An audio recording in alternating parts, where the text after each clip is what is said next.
when your back is up against the wall, you got to come out swinging. It was tough, single mom, five children. Even if I had to put myself on the back burner, and that happened a whole lot. If I didn't eat, I didn't eat. Hey. Man, what's up, y'all? It's Freddie Stevenson from Trials of Triumph. I just want to say thank you for supporting last week's episode with Mike Felch, but we have a very special episode coming up this week. I mean, there is no Trials of Triumph without this guest. We have my mother joining us in the studio today, and she shares her powerful story about how her struggle has gotten her to this point in life, overcoming the loss of her husband, and she even dives into her new book, Choosing How to Forgive Saved My Life. But first, I want to take the time out to thank our sponsors, Indie Atlantic Films and Concord Coffee. But let's get into this episode, man. It's going to be a powerful one. So we've been trying to, do this for a minute. Really, it's crazy because there's no Trials of Triumph without my guest today, Sylvia Stevenson. I appreciate you joining us, my mother. Amen. I'm grateful to be here. How you feeling? You just released your book. How you feeling? A lot of emotions, happiness, sadness, yeah. Could you kind of talk about the process? Because the book process is a tough process in general. There's so many people that hold on to books for years, talking about, man, I wanted to write this book, I started, but I never finished. How was the process for you? Well, actually, the process was a long process of memories, hurt, pain, excitement, you name it, I felt it during the process of this book. And with that being said is because when the process of me first starting to write the book, my husband, your father, the late Apostle Terrence K. Stevenson, he was in the process with me writing the book. Mm-hmm. And that, with his passing away, it pushed me back a little. I didn't want to do it, but I heard the voice of the Lord say, pick it back up, do it. You have to finish this book. In the process of me finishing the book, tears of joy, tears of sadness, the pain, the hurt, and because me knowing that he was happy and pushing me to write the book, but he wouldn't be here to see the book fulfilled. Yeah, yes. When y'all started working on the book together, what was the inspiration for even wanting to write the book in general? Because I knew and he knew that I had a story. And unforgiveness, it can plague any of us. But then I would talk to him about situations, circumstances that I went through as a childhood until adulthood. And the Lord gave me this light, okay, write this book. Because I did, in I think 2022, a 30-day live on a lifestyle of forgiveness. And he said to me, he said, Sylvia, this live you did, it's going to be a perfect book. And I'm like, huh? What do you mean book? He said, I'm telling you, it's going to be a book. It's going to be a book. So we talked about it. We came up with one name and came up with another name. And he would look at it and say, okay, that's good. But then when we came up with his last name, the name that God gave me, Choosing to Forgive, saved my life. He said, Sylvia, that's it. That's the one. That's the name of the book. Don't try to think of nothing else. That's the name of the book. And he said, this book is going to nations. This book, you're going to be on major platforms. This book is going to sell. It's going to do everything God created it to do. Yeah. Yeah, I think it's perfect timing. Speaking for myself, I'm a person over the course of my life, and you know it. People say I'm very cutthroat. I ain't very. At one point in my life, I wasn't very forgiving. Like you crossed me, whatever. I didn't really want to deal with you no more. But I've done a little work behind the scenes, and it's easier for me to forgive people now. But there's certain things that I still struggle with. For example, if I forgive somebody and they go right back to doing the same thing I forgave them for, I'm on fire. I'm hot. But you said something this past weekend, and it's biblical. God requires us to forgive 70 times 7 Yeah. on the worksheet. But I want to kind of get your perspective on that, because while you are a believer, we human as well. So when we forgive somebody, we're required to forgive somebody. What would you say to somebody that's struggling with forgiveness, especially when you forgive somebody and they continue to do the same things that you just forgave them for? Well, for me, I look at it as two sides to every coin. That person can be on one side and I can be on the other side.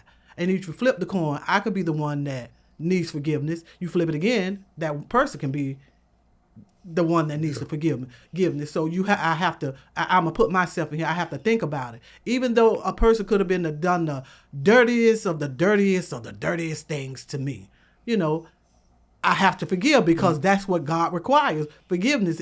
He's not gonna forgive me if I don't forgive others. And for some, it may be a process.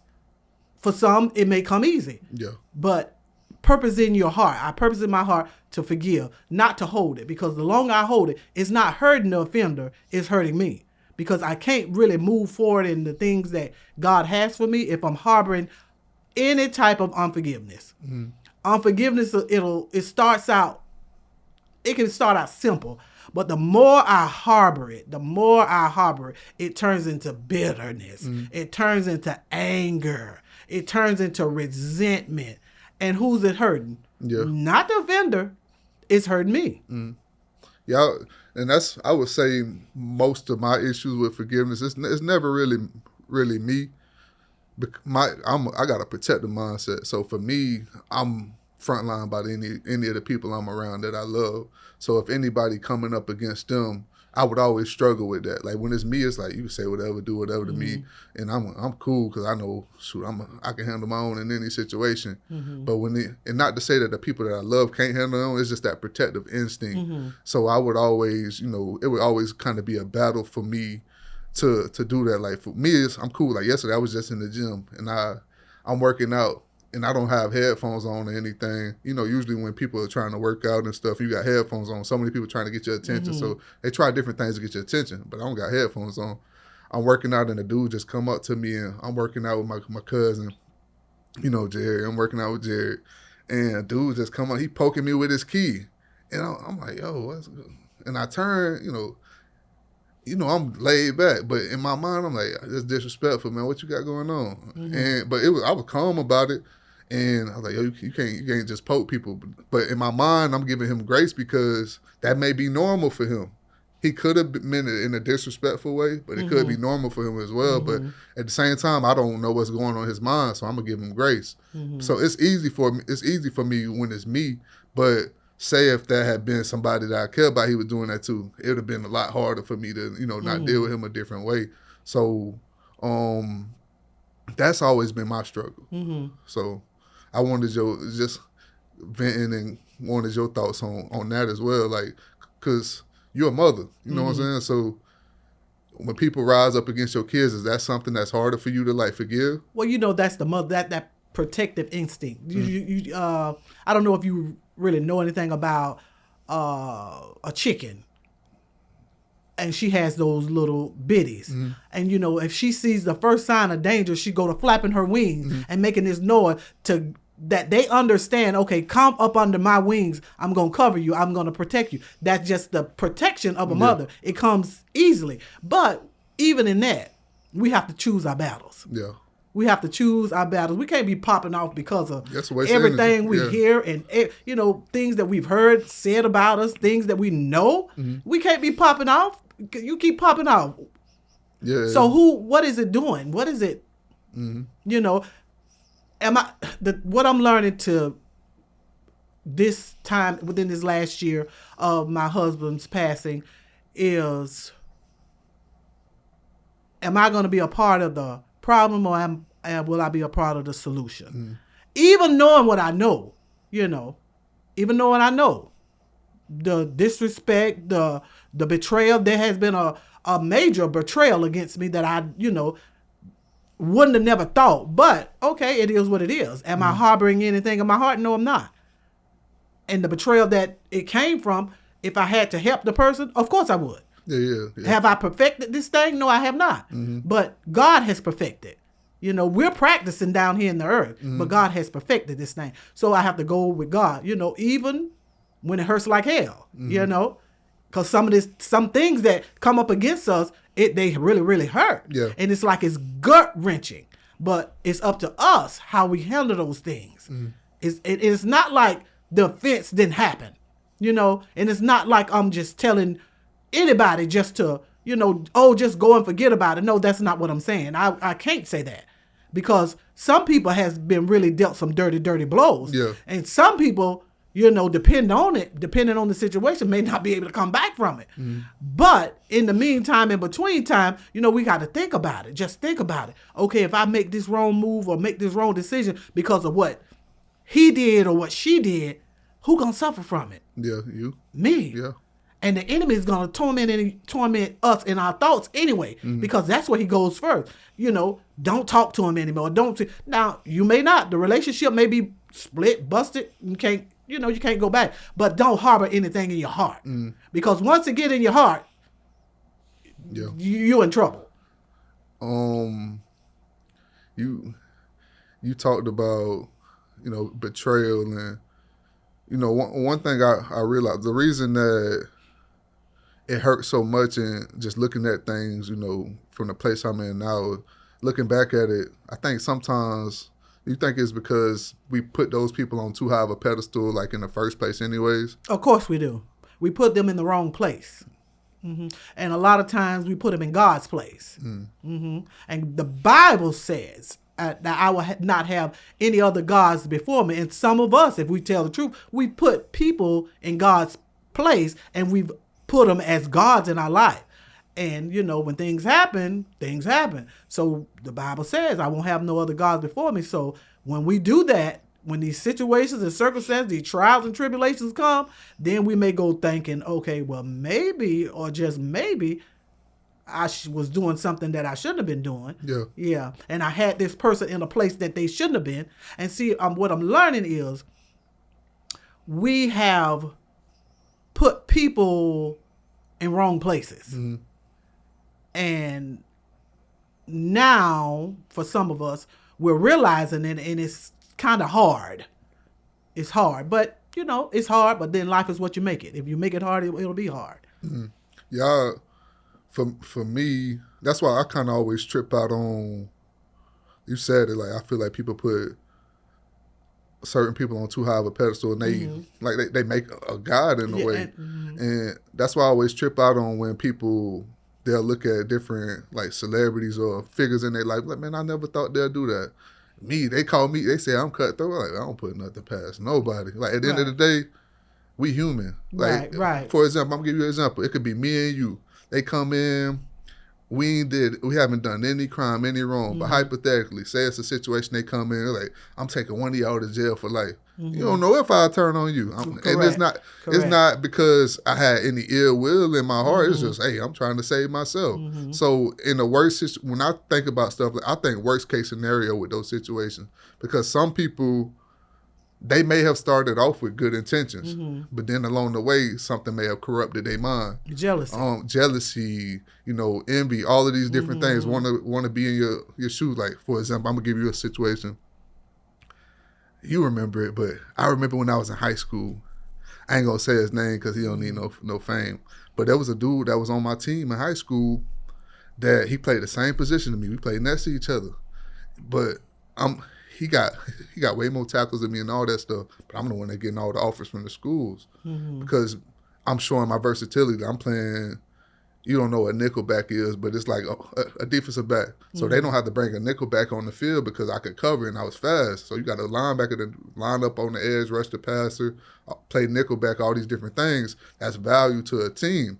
And he just couldn't understand in his mind, why this dude getting all these offers? I got more tackles than him. I got all these different things. Plus, I'm not from the area. I'm from Lakeland. They from a different area. And it bothered him. But I remember we were going on a trip to Miami. You know, growing up, Miami was my favorite school. And I remember talking with Miami, and the people I was trying to get them to offer, they were trying to offer me Like, we want you to come up for our junior day. Mm-hmm. I was like, all right, I'll come up. And it was like, but I ain't got no ride there. And it was like, well, can you figure that out? And then I hit him up. I was like, bro, Miami hit me up all this stuff. He's like, man, shoot, I love Miami, my favorite school. Mm-hmm. I was like, all right, cool, man. You trying to go, man? They interested in us. And he was like, yeah. So I called him back. I was like, yeah, my linebacker next to me, because everything I did, I tried to build him up too. It's like brothers, like we play together. But I didn't know he always had a little secret competition in his mind with me. I was like, yo, I got my linebacker with me. Like, we the best linebackers in the country. Like, y'all trying to offer him too? It was like, nah, we ain't trying to offer him. And I was like, well, I don't really know. Like, it's crazy because it's an opportunity for me. But I was like, man, I don't really know if I want to go no more, because I wanted to see him win that bad. And it was like, let me call you back. Call me back a little bit. Yeah, man, nah, we just looked at this tape. Y'all come on up here. So we get up there to Miami. Mind you, at this time, I'm on crutches and stuff. This after I had that injury that doctors told me that I'd never play again. And so I'm on crutches, and I could walk.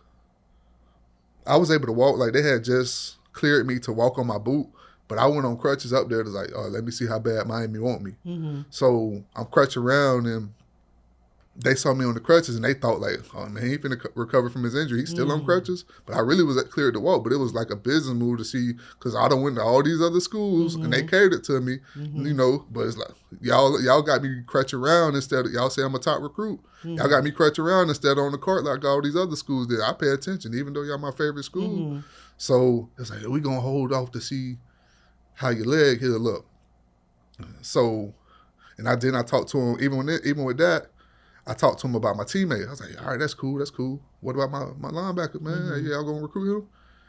He's like, nah, we only told you that so he bring you up here. That was your ride. We didn't want him. I was like, dang, it's like, we didn't even look at his film. I was like, that's crazy. So I'm going back home, and then, mind you, at this time, you know, I'm homeschooled at this time. I couldn't go to school. Then I eventually come back to school like a few months later once my leg was better, and I see him. It's like, yeah, man, Miami end up offering you? I was like, nah, bro, they were worried about my leg. He's like, yeah, they ended up offering me, man, full ride, man. They gonna give me a chance to start first year. But he don't know, I know, they ain't interested in you. But he was saying that because he knew Miami was my favorite school. Fast forward a little bit more. This gonna get deep. This gonna show you some of the envy that people got on me. Fast forward, so I started getting offered by every school in the country. Mind you, I'm still building him up, even though I know now he envious of it. And it got to the point where one of my coaches was like, be careful around him. Because he's very envious of you, and he'll do anything. And I was like, man, I ain't really worried about that. I know my spirit. I'm like, I still want to see him win. Can't stop what I got going. It got to the point where he was so envious of me because he wasn't getting offers. And it's like, anytime he hears something, he got to see me.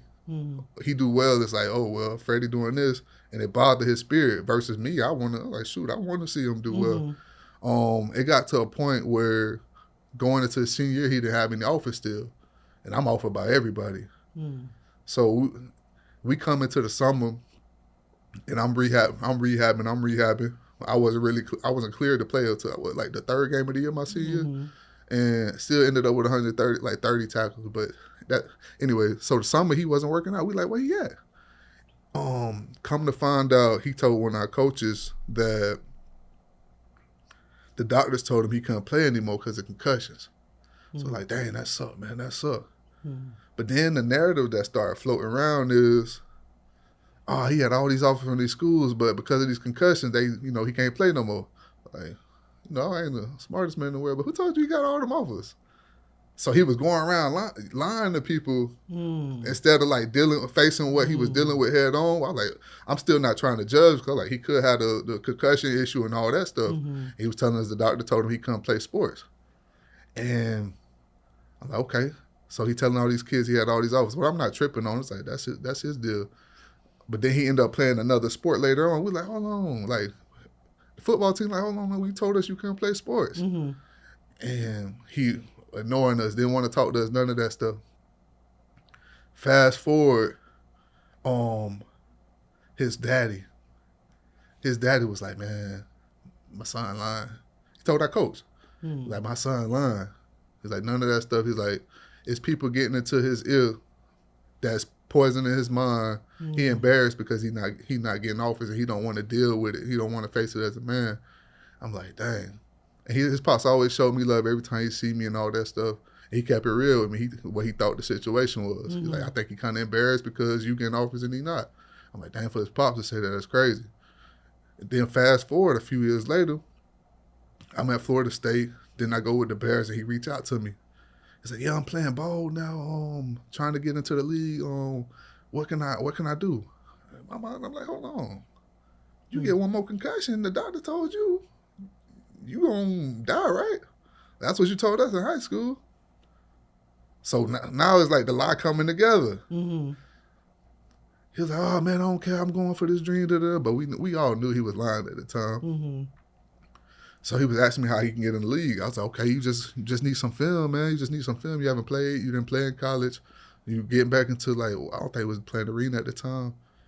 And just everything that I said, it's like, it bothered him. I'm telling him the right way to go about it. It's not 1920 where they holding open trials for everybody. It's not the 1920s. So you got to have film. And he just was like getting mad at me. I'm like, bro. And one of his friends reached out to me. Like, he told me you reached out to him. He's like, Freddie don't respond to him. He's so envious of him. You giving him great advice, but anything you tell him is going to bother him. And some of us will be around people, like everything he did, like you continue to reach out and I always try to set him up to win, but you can do everything in the world, but if a person is envious of you, you'll never be able to do enough. Because they're going to always think that they should have the blessings that God gave you. They get $100 million, you get 101. They upset. They get 100 million, shoot, you only got 10. They mad because you win and they want to see you fall on your face every time. And that's the type of situation that I feel like a lot of us are in that, and we don't necessarily realize it. And I had to see it with him, and it kind of opened my eyes, not because we was close friends, because we weren't. We were teammates. Like, I don't put a lot of people in the category of friends, but I think a lot of us have people around us that have that type of energy, but we call them friends. And that's one of the most dangerous things in the world, like the enemy that you can't see. But yeah, it's definitely crazy. But one thing I will say that over the course of the years that I felt, and I know this book is gonna help me. I didn't used to believe it. Like my whole thought process was the best revenge is success, like stunting on them later on. But when you forgive them, that's a different type of peace. And it is. It really is. It really is. I wanted to. You talked about your childhood. You grew up in Lakeland, Florida. Yes. How many brothers? How many sisters? How many siblings? 2 brothers and 6. There was 6 girls. And earlier you talked about how part of your childhood and some of the things that you went through. If you can, could you talk about some of those things that you experienced that kind of motivated?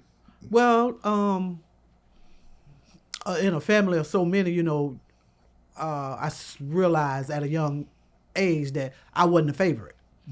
I don't even know if I was liked.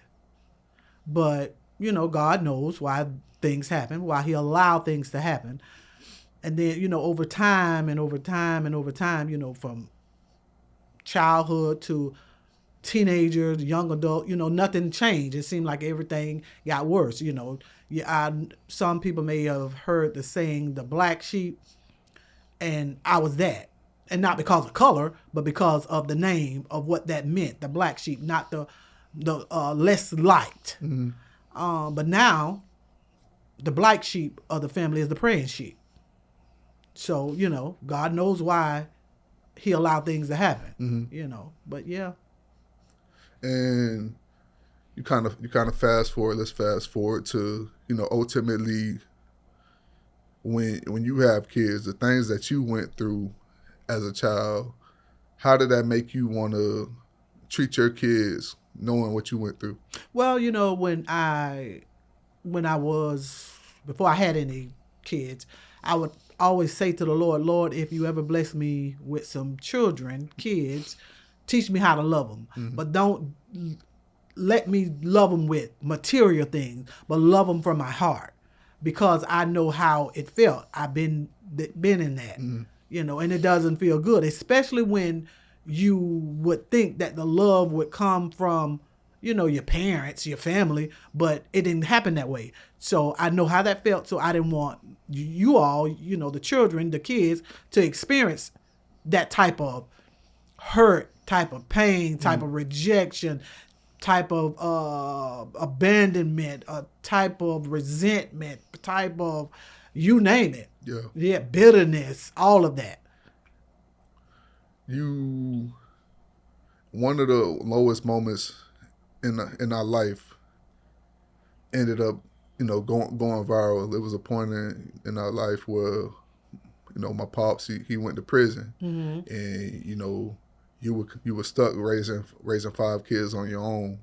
You know, times got hard. You working all these jobs, trying to make ends meet, and it's crazy because, you know, on the internet they got their view of the story, but we got to tell the full story. So in that area, when everybody's struggling, you can only get so much help from people because they struggling Right. too.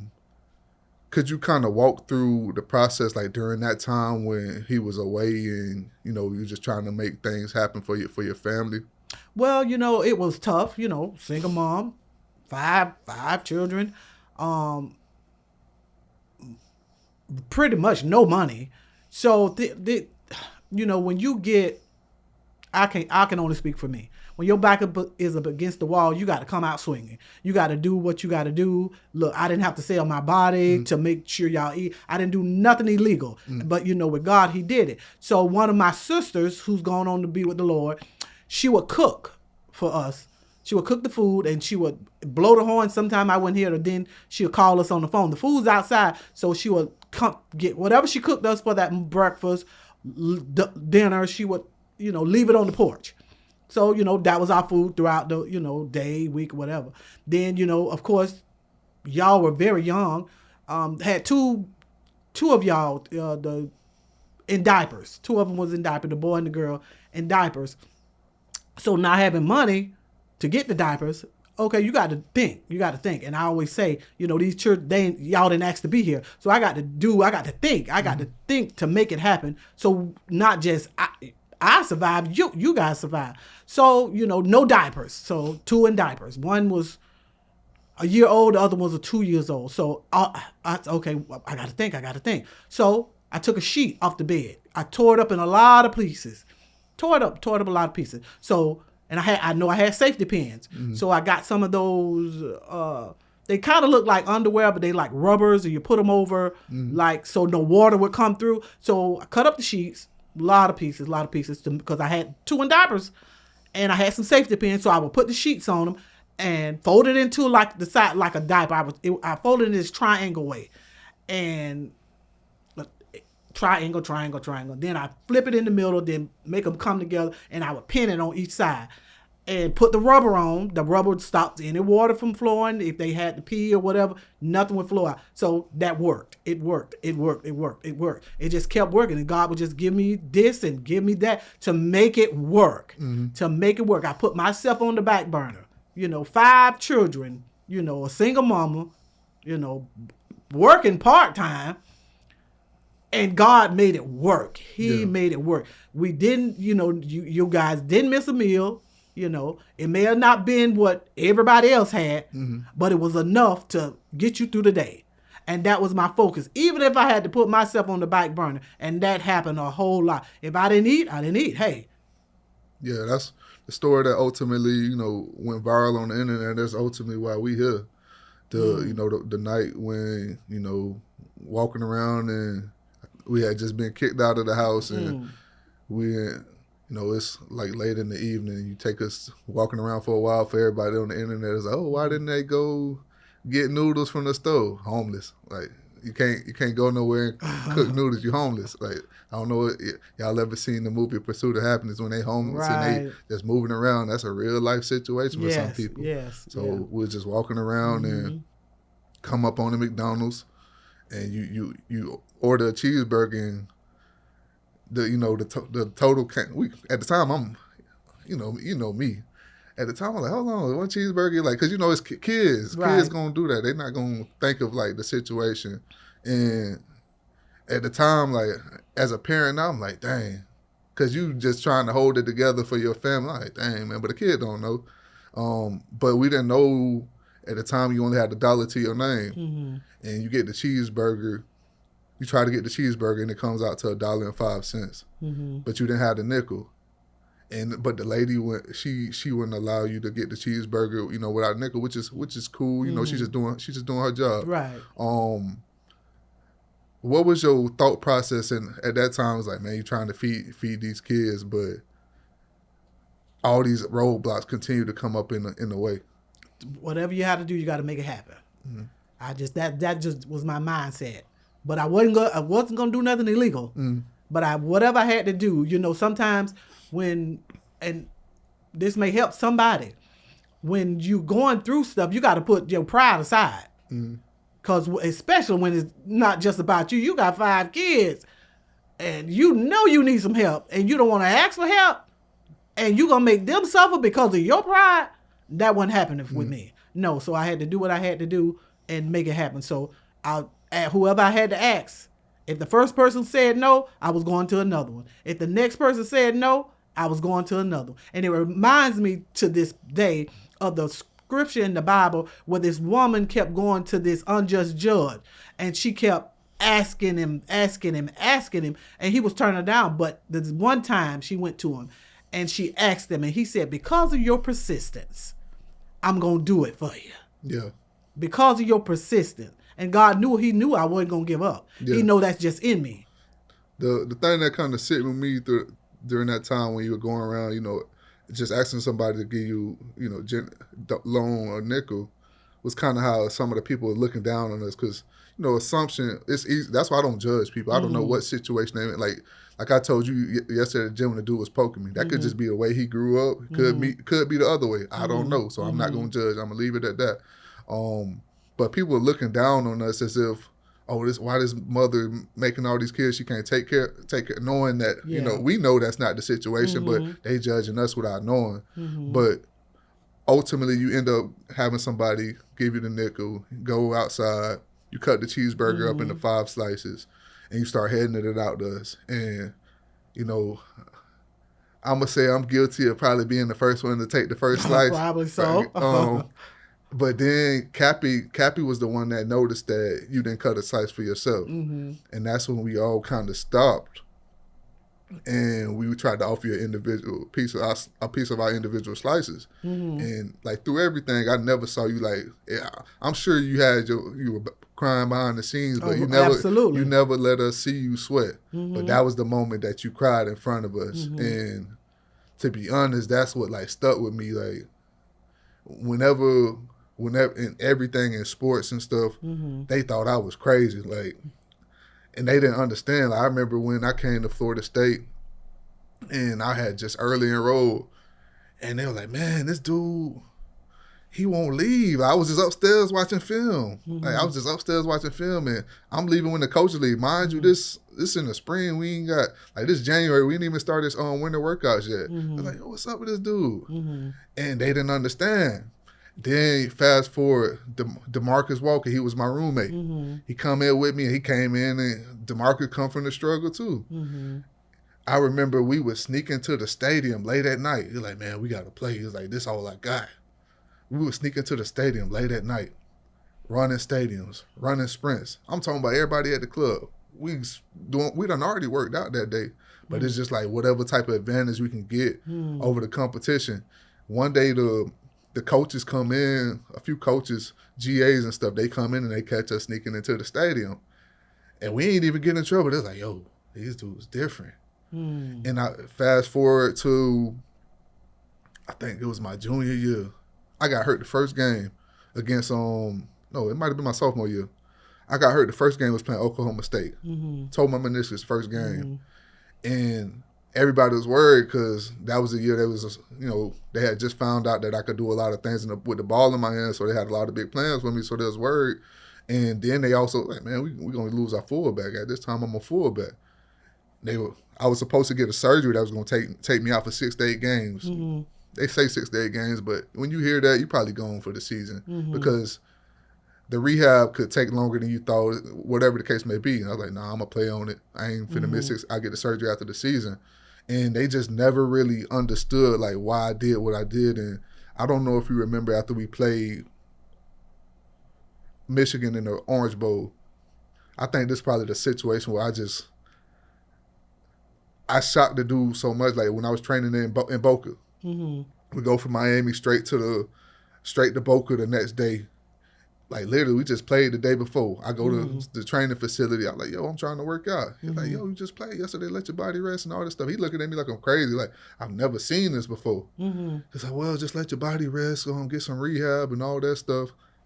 But then the same trainer, he saw my story go viral. He's like, it all makes sense. You know, and it's because of that moment, you know, it pushed me to my level. Not just me, like my siblings, they all, you know, doing their thing in the world.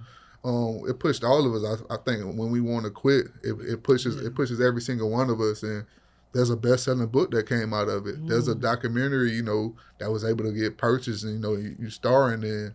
There's so many things that were birthed out of that moment. We would like to thank Concord Coffee for sponsoring this episode. Fuel your day with Concord Coffee, Florida's favorite local roaster. Whether you're grabbing a freshly brewed cup on the go or savoring a latte crafted by our skilled baristas, Concord Coffee is all about bringing you quality and community in every sip. Visit us at our Lakeland or Gainesville locations, or shop online to get your favorite beans delivered right to your door. Start your day the Concord way, because great coffee isn't just a drink, it's an experience. Concord Coffee, where craft meets community. Make sure to visit concordcoffee.com to learn more. So for you, I want to ask, like, what advice would you give to somebody that's going through something right now? Because ultimately, something at the time that we thought was our lowest moment ended up being the biggest blessing, because now we use that same story to impact lives across the world. Don't despise small beginnings, because what looks small to some end up being big. And I remember, you know, like you all growing up, where you had to move from one school to another school. We was on Section 8, and the car that we had broke. So I had a stroller. To you know, 3 of y'all that was in school, we would walk to the school. The school wasn't that far, and we could walk to the school. And the stroller, I would have the 1-year-old and the 2-year-old, both of them, one on my hip and one in the stroller. And then one day the stroller broke. So now all 5 of you, all 6 of us walking down the sidewalk every morning to go to school. And I would say to you, I would iron y'all clothes, and y'all hated to be dressed alike. I would dress all your school. If y'all wore yellow shirts, everybody had on yellow shirts. And, you know, I'm telling you, God is so amazing. He just so amazing. He taught me didn't have the money, so he taught me to do my daughters do the girls' hair. And crochet was real big at that time, and I was crocheting their hair, and it worked. Then the Lord taught me to cut y'all hair, the boys' hair. And cut the hair low, because I couldn't do a fade. And Ed, one of y'all, I think it was Bernie, I tried to do a fade and messed his hair up. I messed him up real bad. And I'm like, oh my God, I might as well cut it all up now, because I can't come back from this. But I would notice as I would walk y'all to school and take y'all to the drop-off area, it was teachers out there or whatever, and they would always just be looking at them and would ask, like, where are you walking from? Because you know, it's 5 of y'all and me. And I said, we just live around the corner. But they were looking because not one piece of hair was out of place. The clothes wasn't wrinkled. Y'all had on, even matching, I made your socks match the shirts. And everything, y'all, every day y'all went to school, nothing was out of place. Y'all wasn't wrinkled. You wasn't like you were just thrown away. No, I was the one. I made myself go on the back burner and make sure y'all had everything that God would allow me to give you in the material realm. But the most important was love, because love, it outweighs material things. If y'all don't know, I'm telling you, love outweighs all that stuff. If you put it in here, and that's what it's about, because, you know, God is love, and we want to love like he loves. But I'm not sure if you remember, when Pops first got out of prison, and he struggled to get a job for a while with his record and stuff, and eventually got the job at Publix, the bakery. I don't know if you remember this. Like, you just talked about the teachers and stuff looking at us, wondering. It was one day y'all was supposed, like, we were waiting for you to come walk us from school, and we were just waiting in the office for the longest. Like, yo, what's going on? We thinking something wrong. Like, where we come from, if they lay you, like, you thinking the worst. Like, yo, what done happened? And that's just something like that was a PTSD thing from the environment we came up in. Like, shoot, because anything can really happen.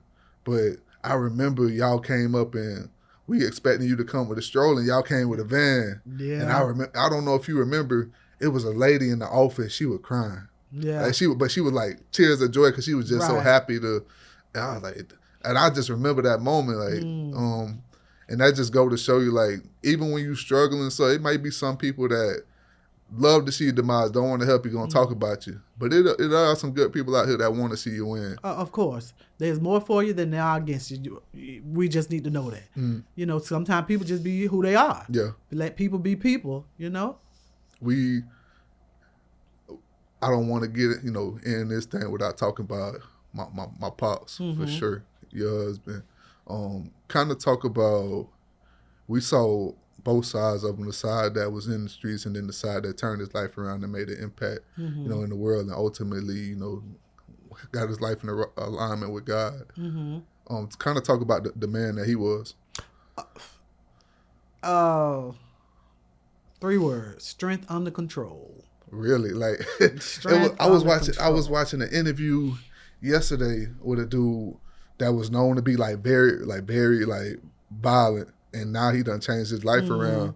And like, sometimes I was just look at my pops and I'm like, dang, you gonna let them, like, cause he changed his life around now, but I know the older version of him would have snapped. But even then, it's like, I don't want him to take no steps back, but it's like, you letting them poke the bear a little too much. But literally, like, and we just talked about it a few weeks ago, and I think I talked to you about it on the phone, those old Jackie Chan movies. Like, when they kept bothering him and stuff, he'd always say, I don't want no trouble, I don't want no trouble. Jackie Chan was the baddest one in the room. But he didn't want, he wanted peace. He wanted peace. And there's nothing like peace. Nothing like a peace of mind. So sometimes you'll let people do what they do, say what they say, and it's okay. Because there's nothing like having peace. Yeah. Nothing. You, in this, like, I want to ask you how you doing, like, during this process. Like, I have my days myself, but I was his son. Of course, one day at a time. That's all I can do, and that's all I ask God for, and I thank Him for, one day at a time. Because it's grief is something. Yeah. Grief and unexpected grief, unexpected death. That is some real grief, and you. In your mind, you think, well, maybe I should have did this different. I should have did that different. But when God say, okay, it's time. But we always, because we're human, we think about things that we could have did or we should have did. But I just take it one day at a time, and I tell God, thank you for the years that He allowed, me to share with, my husband, your father. Yes. It's definitely real, because I beat myself up about a lot of things every day, to the point where Deja probably be annoyed with me. And I told you the other day, you probably got mad at me. I was like, shoot, I wish I'd have been more annoying with him with certain things, man, during my time. But I ain't, certain stuff, I ain't making the mistakes again. But you said the time we had him, that's what I truly look at it as, because in the short time he was here, just all the lessons that I've learned from him, and that's what I take with me. Like, it's people that reach out to me now and they're like, yo, I know I can't replace your pops, but if you ever need anything, like, I don't mean no disrespect when I don't respond to y'all, but I was raised by the realest. So it's like, I ain't really too much. It's not that I can't, I'm going to continue to learn, but I ain't looking for no father, and I feel like some people try to fill that role. I ain't looking for no father. I ain't got daddy issues and none of that. I had, my pops was in my life. I ain't looking for nobody to fill that void the rest of my life. The time that I had him, he gave me all the tools that I need to continue to thrive. I remember when my granny died and I watched him preach at her funeral, and I seen him go on a run that was crazy. Like, he went from just being a minister in the church, and none of this stuff is for his self-gain. He wanted God to be seen in everything that he did. to this guy that comes from the streets. Now he's rubbing elbows with some of the most powerful people, CEOs in the country. Like you talk about CEOs of Publix, like they loved him. And circles that you don't even, like, when you look on paper, you don't even understand how he even get in these rooms with these people. But that was the spirit that was on him, the anointing that was on him. And then just seeing where he went from after preaching that, like starting up, getting the opportunity to pastor, and then getting a church, and ultimately build, having the opportunity to build the church, and seeing what it did in 8 years. I was just proud, and I know it was a video I was watching in my phone. I just go back and rewatch videos. I was watching how happy he was when he got to see me on Madden and he got to play with me on the game. But then I went and watched that video of him baptizing me last year. Yeah. I ain't never seen him smile like that. And that's all he wanted for all his kids, is to meet God and have their life right with God. So I just appreciate all the lessons that he taught me, over the course of my life. And, so like we say, the legacy will definitely, continue to live on. Yep. Well, most definitely. Whatever we got to do to keep it pushing is going to keep pushing. Yeah. Without a doubt. How do you feel now, like, in this point of your life, you lost your partner, but now you start to see God elevating you in ways that you never experienced before? Well, when it happened and God started doing the elevation, and God, we can talk to God about anything. But one thing I'm learning, you can't tell him what to do. Yeah. Because he's God. He does what he want to do, when he want to do it, and how he wants to do it. But I said to him, I said, Lord, I don't know if you took him to elevate me, but, I would just wish you would have done it a different way. Yeah. So he could still be here. But I was, I got a little common sense. I had to say, Lord, but not my will. Yeah. Yours be done. But in the things that he's doing, I've heard, since my husband, went on to be with the Lord, I've heard, I'm hearing so much that, she's just doing this because Terrence ain't here. She's just doing that because of Terrence. www.wewillwin.Wednesdays, which is every Wednesday at 7 a.m. She's just doing that because of that. Sylvia Stevenson's ministry, she's just doing that because of Terrence. I've heard it. She just want to be pacified. This, and I hear it. But, even though you hear these things and people going to say what they say because they don't know but want to know, they can't do nothing but assume. Yeah. And what they say about assumption. But not only that, the biggest thing, if that's what you want to rush to judgment on, that it starts from the biggest place of misery, because I ain't sitting up thinking about what other people are doing. And I can't, because my peace is far more important. I'm not thinking about what's trying to come up against me, who trying to come up against me, because it's trying to happen, but I know God. He said, Sylvia, vengeance is mine. I'll fight for you. Yeah. You ain't got to do nothing. That's why I'm not arguing with nobody. I'm not trying to prove my point. I'm not trying to fix my character. If they a person or people trying to mess it up with lies and schemes and plot, I'm not gonna do that. I'm not gonna do it, because if God say, trust me, that's what I got to do, is trust him. Even when it hurts like hell, I gotta trust him. Yeah. Because I never would imagine being in this position. No, I'm not the first person that lost a spouse, and I won't be the last. But I'm the first person that lost him. The late Apostle Terrence K. Stevenson. So this thing hits different.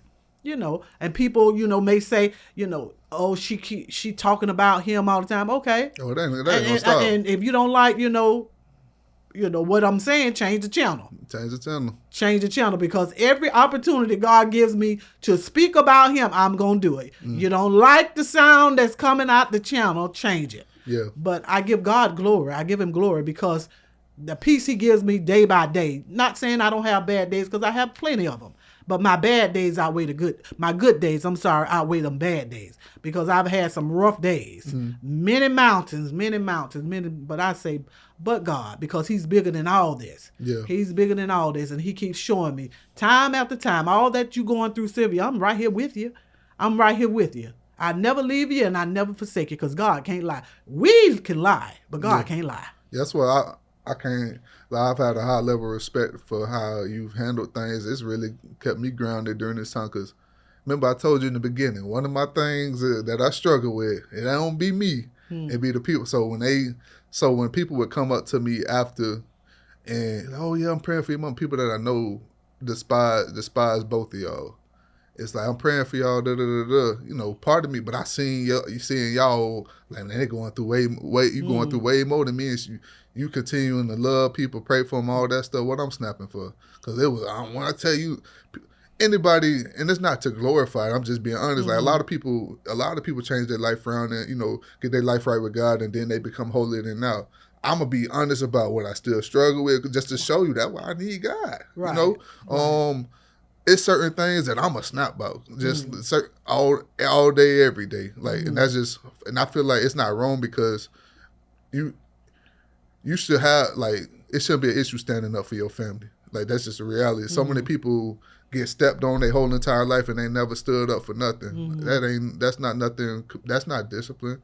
I feel like that's a pushover. Like, you got to stand up about things that mean something. You got to stand for something. Like I say, you fall for anything. But it's interesting how, like, all the little fake stuff that you give people enough time, they'll continue to show you who they are. And I remember, like, when people reach out, like, yeah, man, no, you need anything, Mind you, like, that's one thing people don't know about me either. Like, I'm like I don't call myself a comedian, but in some ways, I'm funny. Like, cause I'm a test it. Like, you say, oh yeah, anything you need, yeah, bro. Shoot, $500. Hey, you said anything now, but you came on my phone lying. So, and we know we ain't never had no type of communication, but you said anything. So now I need $500.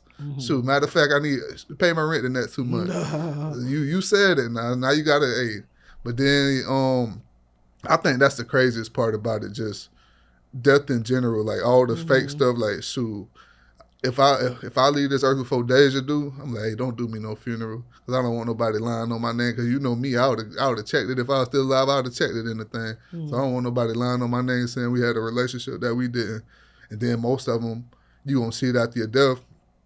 Some people, like I talked about the envy and the jealousy, some people be so intimidated of you while you're here, they can't speak on that stuff while intimidated, or they feel like they can benefit off of you. So I know it's a lot of people that probably hate my guts, but they're like, man, shoot, Freddie might drop another movie, so we gonna try to play him a little closer. I'm trying to get on the podcast, but let me fall down. Like, I seen everybody trying to stump on me when the football ain't work out, and that's what you see, like, especially that's like true. Now, like, you seeing some people that we never thought had these type of feelings about him come out. And like I said, it don't shock me, but it's like, dang, I would have respected y'all more if y'all did it while he was here. Yeah, it ain't nothing. It ain't nothing respect. You know, he gone now. It is what it is. You know, that's life. You just keep living, and you know, like I said, I hear it all. She's just doing this because of this. She's just doing, and you know, and I know people are waiting for me to fall. You know, waiting for things. I told you this. I told you that wasn't gonna work. I told you she was just doing this because of that. Doing that because of that. Yeah, this. Ain't nobody gonna support her. You know, all kind of stuff. But you know, it is what it is. You know, I just can't. It just can't. You know, people think, okay, she ain't gonna say nothing because she just grieving. No, I can't say nothing because God said He's gonna fight for me. Because if I wanted to, if I strike a match, I could set a city on fire. You know, if I strike a match with what I know, and it's not what, you know, I've heard, what I can prove, you know, you can't go to a court case and try to win a court case with what you know. You got to come in there with proof. And I have proof. And I can strike a match. But no, what would that do? Yeah, nothing. It won't do not anything. And then, like, just the thing I know in general, like, I talked about it on Facebook. You won't know him, but there was a rapper, his name was 6ix9ine. And literally a few years ago, he was the biggest thing online. Like, he was trolling all these different rappers. Trolling, for y'all people that don't know, it's like disrespecting, doing all this different type of stuff. But he was doing it to get a response for him so it could make him more famous. And then all of them was responding, and it was making them bigger and bigger and bigger. And then they getting mad. Like, he calling out real, like, dangerous dudes. But they responded to him, giving them more. And he coming to their city with all this security and stuff. They can't even do nothing to him. So now he even bigger. But the moment people stopped responding to him, his career went downhill. And that's one thing that I've learned. Like, you know, not everything needs a response. No. Like, You gotta put some people on goofy time and understand, like, not that you praying on their downfall, Right. but if they don't do the work behind the scenes, if they don't change what they doing, it's guaranteed to expire and they gonna crash out on their own. You ain't gotta give them no help, because sometimes if we speak out or do stuff too early before, we'll help them out. That's what people were doing with the rapper 6ix9ine. They were speaking out, giving him too much attention, and they were helping him, making him way more powerful. Sometimes you just got to sit back and, let things play themselves out. Absolutely. That's just what it is. Just what it is. Just sit back. Yeah. And not for nobody else's downfall. Yeah, because I don't pray. Get your hands out of it. Just don't try to put your hands and keep your prayer heart. Is for anybody that's out here doing wrong, for them to get right. You know what I'm saying? Because I don't want to see you. I don't want to see you fall. Right. But I will say this. I do like seeing people, and I won't say people spirits, because it's a spirit that's controlling them. Exactly. That are misleading Absolutely. people, and leading them right off a cliff. I do like to see those people exposed, because we said it earlier. It's some people that put people on too high of a pedestal. They wrong for that, but some of them are following these people blindly. Like, you see people going into church and they don't even read their Bibles and know that what they hearing ain't even right, whether it's wrong or right. They just following what's being told to them, and they gonna be led right off a cliff following these people. So I do like to see them being exposed, just so that people can wake up and be like, oh no, I need to go out and seek this and get my life back in alignment. And not only for them, the people that have been following blindly, but the person, you got an opportunity now. I don't look at like losses or setbacks in life as the end all be all. You can choose to continue to live in your pride, continue to live in your ego, or once life starts going down, you're like, I need to get my life back in check. I lost sight of what I started things for. So that's my prayer for anybody that's out here, doing wrong, that they get their life back in alignment. But anyways, the book. So we've had you released the book, and it's been a blessing. You've had the opportunity. Now you've been in the top 10 on Amazon. Like, how does that feel like? Because any person that's in a new transition in their life, you're going to have doubts. Oh, of course. Absolutely. And I'm like still trying to make my mind, act right to all of this. Everything God is doing. It's just, I don't know. All I can say is God just amazing, And I know He says, Sylvia, it's time. What it's time for, besides the book, besides the Apostle Terrence K. Stevenson Legacy Foundation. Which was an amazing event. Yes, www.wewillwinwednesdays at 7 a.m. Sylvia Stevenson Ministry. What I don't know. I don't know what he's doing. I wanted to ask you this because it was something that I struggled with. And like when I seen, because I remember when I was young, he told me that you're gonna play in. God showed me in the vision. He's a prophet. He's a God showed him in the vision that I was gonna play in the NFL and preach across the world. And I was like, man, I ain't finna do no preaching. But then at your event on Saturday, the lady told me your preaching may not be in the pulpit. Right. And that's what my thing always was. Like, I don't want to be in the pulpit. And you don't have to be. No, when I was younger, I don't mind it now. My mindset now is whatever God called me to do, I'm gonna walk in it. But at the time, I was like, man, I don't want to be in the pulpit. But now it's like, I know that's what I'm doing. Like with this, when I go out and speak and all these different things, just to actually see like the thing. And it was kind of scary, like all the things that he said would come to fruition, like God would show him and stuff. But I think I was kind of holding back because whenever God got something on your life and you walk in it, for some people, they don't understand. Now you held to that standard forever. Like, you got to continue to, like, for example, for Patrick Mahomes, he got to show up as Patrick Mahomes every Sunday. That's that standard for him. If he can go 30 for 40, 4 touchdowns, they were like, oh, he missed 10 passes because that's Patrick Mahomes. He's supposed to be the best ever. And I think that's what scares a lot of people about greatness. It's like, now you got to, and then some of us, we may also doubt ourselves and we may not think that it was ever possible of us even accomplishing it. So for you knowing that there's more, and has it been scary to you? Well, before, your dad went home to be with the Lord, he always said, Sylvia, there's greatness in you. Our eighth pastoral anniversary. It was pertaining to greatness. So, I just got to go how God sends me. Even if I have to do it afraid, I have to do it. Yeah. I have to do it because people's lives are at stake. I can't continue to sit. And I heard this saying, yes, it was yesterday. The light of a candle will burn out if it sits still too long. Can you see how you light a candle and the longer it sits, it's going to dwindle down. Mm-hmm. So I can't sit. Yeah. I can't sit still. I got to let my light shine. Mm-hmm. Or if I'm sitting, it's going to burn out. Yeah. Does that make sense? Yeah, it makes sense. Let your light shine. That's the Bible talks about that. Mm-hmm. Let your light so shine. And when you said something about you didn't want to, when you was growing up, you didn't want to preach in front of people in the pulpit. There's more people outside of the four walls of a building, and that's what the Lord is telling me. He said, you done been let loose for kingdoms, for nation, for this world, but for his glory, because inside the four walls, you just in there. Mm. He said, but I've set you free for the people all over, and no holds barred. You're going to go get this one. You're going to go get the prostitute, the whore, the one that people don't want to deal with, the one that's the underdog, the one, go, because the Bible say when you have been converted, go back and get your brethren, the ones that's still in the projects, because I'm from the project. Mm. I'm from the hood. I got to go back and get them. Mm. Just because God may have me in front of a microphone that y'all may see me in front of this microphone, look, that's just a microphone. Yeah. The microphone is what it is. But the big picture, the big microphone is his microphone going to get lost souls. I got to go back and get them. Yeah. And while I'm going back to get them, I can't judge them, because it could have been, it should have been me. Yeah. Outdoors, no food. We've been there. Yeah. We didn't sleep on the bridge, but it could have been us home. We was homeless, but we wasn't sleeping on the bridge. But it could have been, and it should have been. So we can't forget.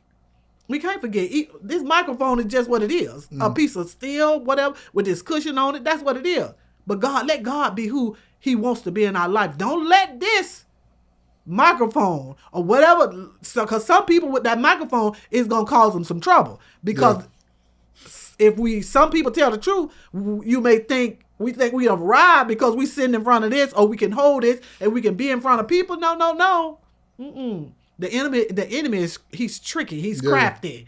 Yeah. And he'll slip in on us before we know it. Yep. And then we'll wonder why. Okay, what happened? What happened? You happened. Yeah, I happened. Started out with the right intentions, and we allowed our mind to become perverted and perverted our purpose. Yes. I want to say one more thing before we get you up out of here, like just to build on that. Mm-hmm. I think also when we know we got a bigger purpose, like for me, I've struggled with just not wanting to be out there too much. Mm-hmm. I always like moving behind the scenes, like just not like people ain't got to know what you got going on, and I've always tried to push other people to the forefront instead of me being seen.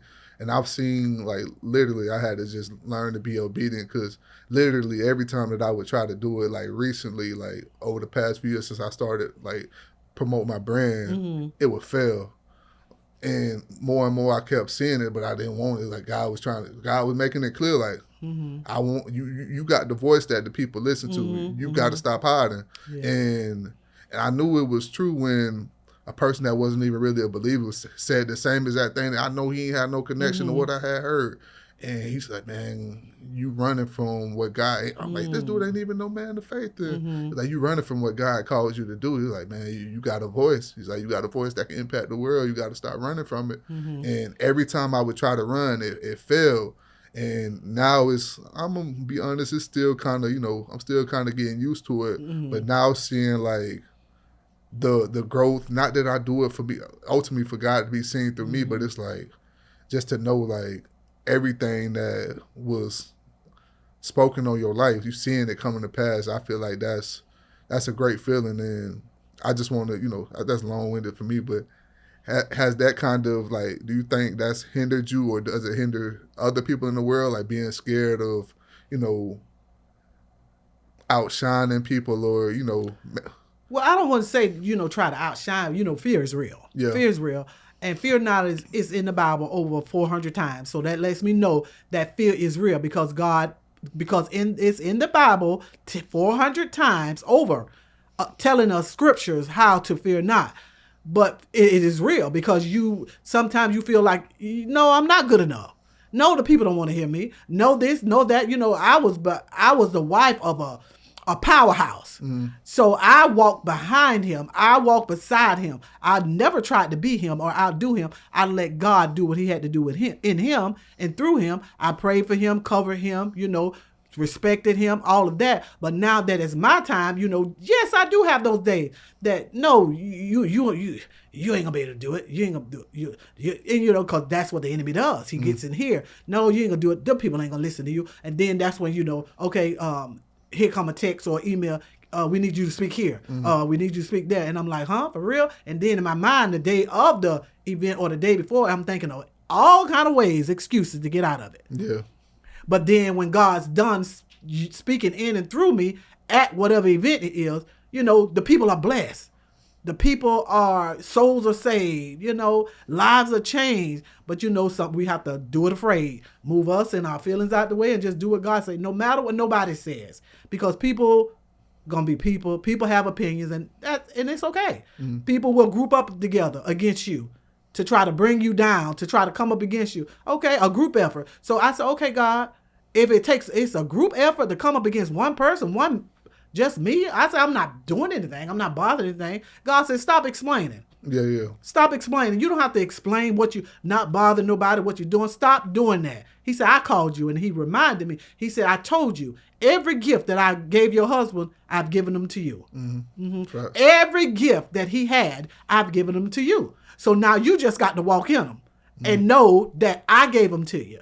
Yeah. And move Sylvia out the way and let me do the leading and guiding and you just follow. I was just finna go into that, and that's what you ultimately where you finished that. Just sometimes I try to dim my light to make other people feel comfortable. Of course, and I've done that, but not no more. Not no more. Not no more. That's what. No more. And this for me, it was like you said, fear.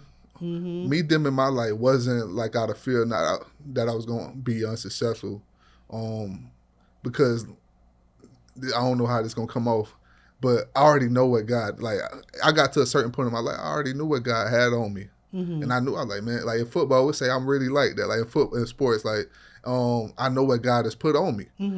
But part of me it was just like, man, like, I just never wanted to make it by me. But I'm learning it's not, because I don't want it to be about me, I feel like that's why God know he can trust me now. And that's why things are starting to happen that I could have never dreamed of years ago. Like I remember when I was younger, a few years ago. Of course, when I was younger, he told me the stuff about preaching. But a few years ago, my pops told me that God was gonna do some things in my life that was gonna blow my mind. It's like I'm gonna forget everything I lost. But I was still playing ball at the time, trying to get back in the league. So I thought he was talking about football. Then last January, I was talking with him in the backyard, and it was like his eyes was watering up. He was like, man, there's so much stuff I want to tell you that God has showed me, but I got to be obedient. He's like, he finna do so much in your life, you just got to get out of his way. And I was like, dang, he wasn't talking about football a few years ago, because I had already knew about certain stuff that was about to happen.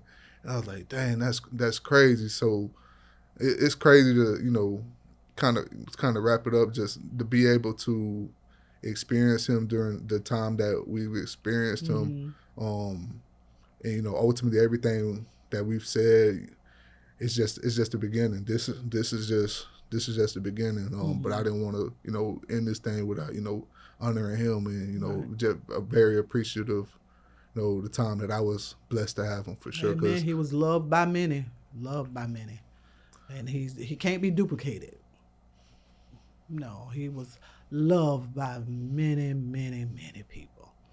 And that's one thing he taught me, and it stays with me, to love God, to love his word, and to love his people. And I'm going to do that with everything. Love God, love his word, and love his people. No matter where they've been, where they come from, what they look like, the white, the black, the purple, the orange, the blue, I'm going to love the people of God. I'm gonna love it. And it ain't gonna be that fake stuff because you can't fake. Yeah. You know, fake will tell on you. Yeah. Fake will tell on you. You can't fake. You can't fake. You do it to get likes from the people, and it's not in your heart. It will show. Yeah, it's gonna tell on you. So I love people. How God required. Love them unconditionally. Whatever you done, whatever you said, even with the betrayal that happened to me, I still love the person. You know, and if I can ever help him, I'm gonna do it. Yeah. God is love, so I got to love. Amen. Yes. So I appreciate you coming on, y'all audience. Y'all make sure to go out and grab your copy. It done already made it into the top 10 on Amazon. Choosing to Forgive Save My Life. Go grab it. Let's get it to number 1, and make sure to go to the website if you want to order a personalized signed copy from Sylvia Stevenson herself. Amen. So, Freddie, we were just talking about watching the Game 7 last night of the finals.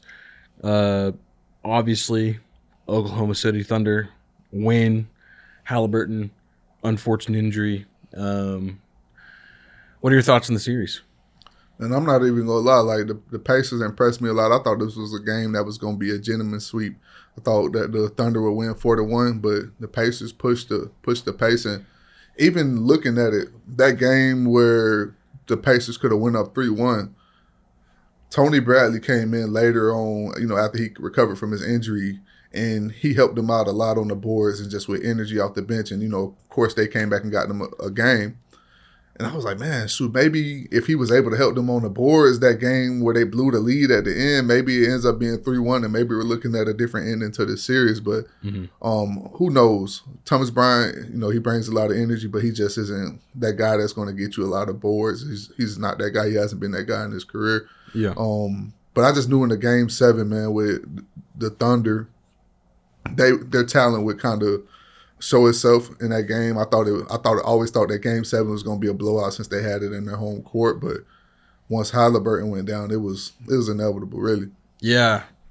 I think honestly, once it was a Game 5 where calf strain, they weren't sure if he was going to play the next game. They end up extending the series in Game 6, but it still felt, I don't know, it kind of felt done. Just the way that the series has been shaping up, the way that the rest schedule kind of looks. It looks like outside of that first game, every time the Pacers won, it seemed like they just ran into an Oklahoma City Thunder that were exhausted. And then with the two days of rest at home, I mean, they had their buses wrapped already. Did you see that? Like, Oklahoma City Thunder were ready. Although, did you see their celebration? They didn't. They were.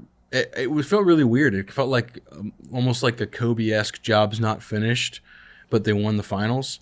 Like, no one was really spraying champagne. They weren't lighting cigars. They weren't like tearing it up. Like, they were having a few beers, drinking a little bit of champagne.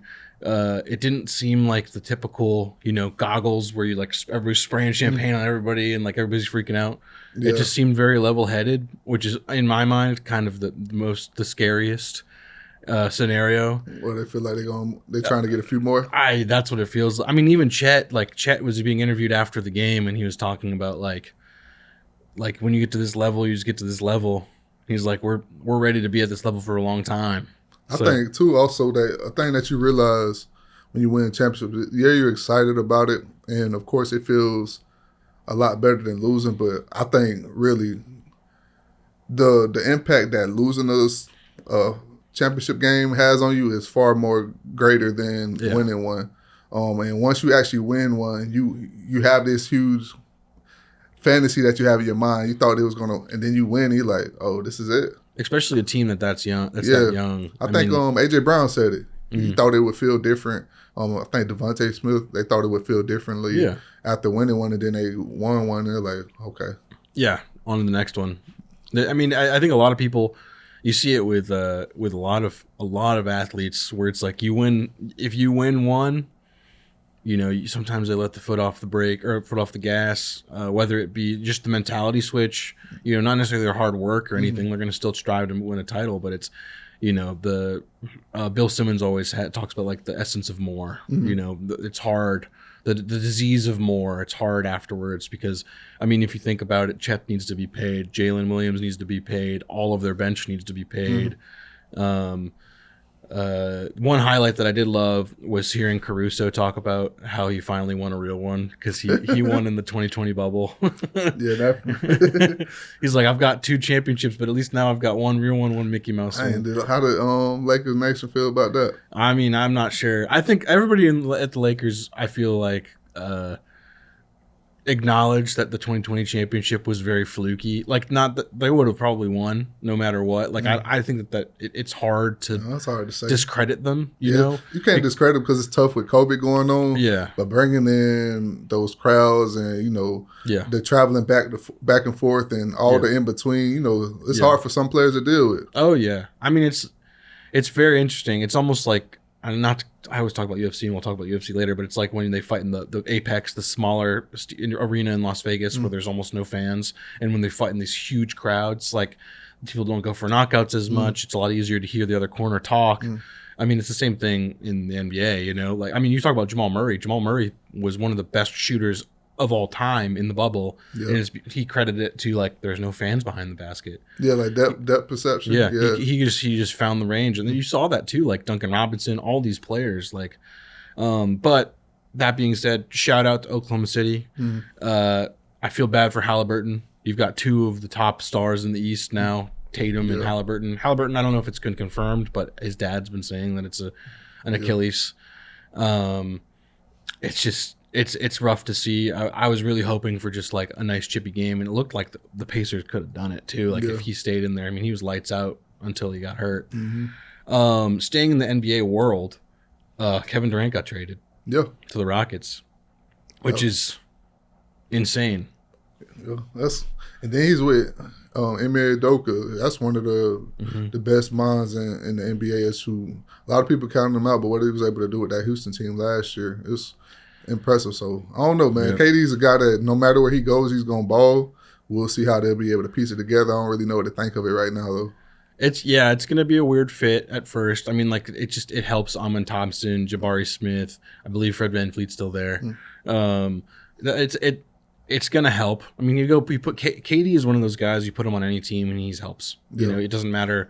I mean, like the Suns, they kind of fell down and it was a little fluky. You see, KD kind of has like a lower tolerance for the bullshit, behind the scenes. Ime Udoka, great coach. If he wouldn't have done what he did in Boston, we might be talking about a different coach there. But I loved Missoula, but Udoka was a great coach. They did have some overlap, I believe, at the Brooklyn Nets when Udoka was an assistant coach.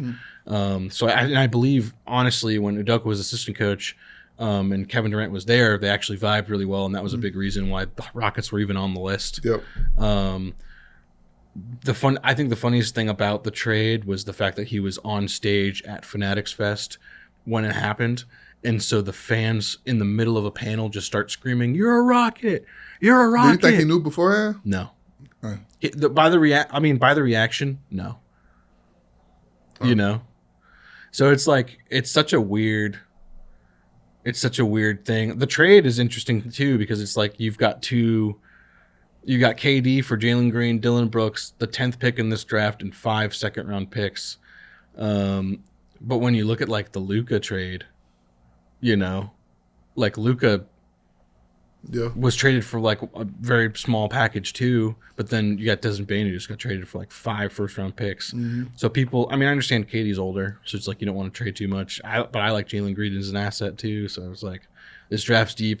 It's just a weird trade. We'll see how it goes. It's one of those that probably could easily be a win-win. Yeah.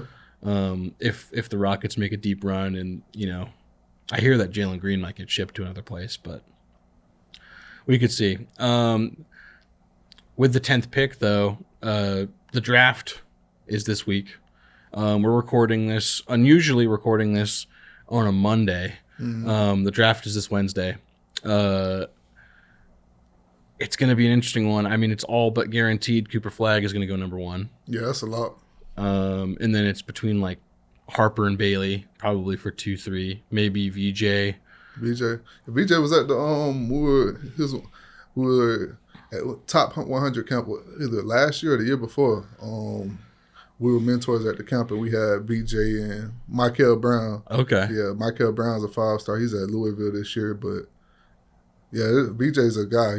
He can ball. I'm excited to see how his career turns out. Yeah, he's super cool. This draft is, I mean, honestly, talking about the Suns getting the 10th pick, I was talking with my buddy this weekend. This draft's just a deep draft. I mean, you got Fears from Oklahoma, who people think are like could easily just be one of the steals of the draft. He's not going to go in the top 3, 4, but he might be a top 5, 6, 7, 10 pick. And then you got like Knuppel, who's the other the shooting guard for Duke, big white dude, lights out shooter, and then you got a guy Walt, you know, who I genuinely think most clutch player in the draft, man. Oh yeah, Walt's the most clutch player. Walter Clayton, if you just took his fourth quarter with the game on the line and compared it to everybody else, it's not even close. No. He just has something in him in the fourth quarter of a game when the odds are stacked against him. Like just that, go back to that Texas Tech game. And I ain't even gonna lie, watching this game, and I'm a huge optimist. I'm watching the game, I'm like, oh boy, this one might be over. Then Thomas Howell hit a 3, and next thing I know, Walt just started going crazy. Yeah. And next thing I know, Florida's winning it all. They beat Auburn in the championship, and Houston. It was Houston, right? Yeah. So in the championship, and man, Walt is a baller. Just in that fourth quarter, he's a different player.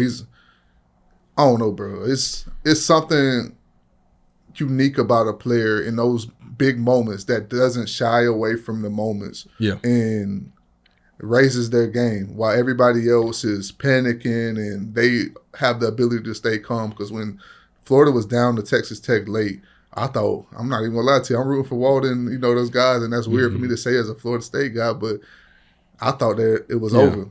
But then Walt just cold-blooded, and even in the national championship, he struggled the whole game against those guys. And when late in the game, when they needed him, knocks down the 3, then comes back and hit, starts killing them from the free throw line. Walt is just clutch. So he ends up on the right team, and he can make some noise. 100%. And I mean, not to get on my Max Kellerman stuff, but looking straight at the camera, Jalen Brunson, Steph Curry, all drafted later than they should have been. Pick him up. He's a great leader. He's going to be an amazing locker room guy, and he's clutch, and he shoots threes. Like, I mean, that's the game nowadays. It's you shoot threes. You need a playmaker. Someone should pick him up. I personally, if I was a team right now, I mean, he'd be on the top of my list. Just not on the top of my list as far as like a total draft asset, but at the top of my list for guards specifically. I mean, like he's if you're not in that top 5. I believe it's between him and Fears. Like, that's really my thought. Is he's one of those dudes, like, if he gets an opportunity, he's going to make the most of it. Like, those dudes are, those 2 dudes I listed are legitimately clutch, and Walt has proven to be legitimately clutch. And Jalen Brunson just won Clutch Player of the Year, but he also was extremely clutch with Villanova, winning national championships. Yeah, don't make the same mistake. No. That'll be a 4th time. They slept on Curry, Brunson. Come on. Yep, exactly. Shifting away from the NBA, kind of recapping the UFC fights this weekend. I don't know if you watched them, but I didn't watch them this weekend. They're in the middle of the weekend, or middle of the day on Saturday, because they're in Azerbaijan. My guy Khalil got the win against Jamal Hill. Just technical decision, just not a technical decision, just a technical fight that ended in decision. And then Rafael Fiziev also beat Ignacio Bahamondes in his hometown. All in all, pretty fun fight card. A lot of decisions, but a lot of really good fights. Sometimes I would argue that like a hard-fought 3-round, 4-round, 5-round fight that ends in decision, or like a late-round knockout, is better than like a 30-second knockout. Yeah, no, all day. I like seeing those competitive fights that go to a decision. Yeah, I love a little controversy. Yeah, exactly. Shifting to this week, UFC 317, International Fight Week for the UFC. Topuria versus Oliveira. Okay. Two absolute animals. Topuria coming up from featherweight. Oliveira is just, I love Oliveira. I love both of these fighters. They're really fun. But there's a second title fight for the 125-pound belt. Pantoja versus Kai Kara France. Okay. Another Brazilian guy. Kai Kara France is from Australia. Just another fun They're gonna scrap. Pantoja's really good everywhere, but Kai Kara France can knock out anyone. Almost the exact same as Topuria Oliveira. Topuria is really well rounded. Oliveira is really good on the ground. Topuria can knock out anyone. But going up a weight class, that's the worrisome part. Is the power gonna translate? Yeah, that's gonna be interesting to see. I'm looking forward to watching it. Oliveira, that's a fight that I love watching him fight anytime that he steps into the ring. Oh yeah. So I'm excited about that matchup in general. So, and plus, like, this is probably the first week where I don't really have too much going on. Yeah. So I can actually like sit down and watch a fight. Oh yeah. Yeah. Pull up a stream or something like that. Check it out. It's good. It's going to be a good card. This Friday, Wilder versus Herndon. We can't get into the, you almost forgot the legend, man. The legend? Yeah. John Jones. Oh yeah. Surprise. Yeah, that's true. I didn't even think about that. Yeah, John Jones abruptly retiring. Yeah. What do you think led to the retirement? I just don't think. I mean, people are thinking that lawsuit that popped up. I don't know if you saw that. He supposedly got in another driving incident in Arizona this past summer. Hit and run? No, I think it might have been hit and run. He fleeing the scene of an accident, very similar to what he did last time, or like 10 years ago, but with a drunk woman in his car.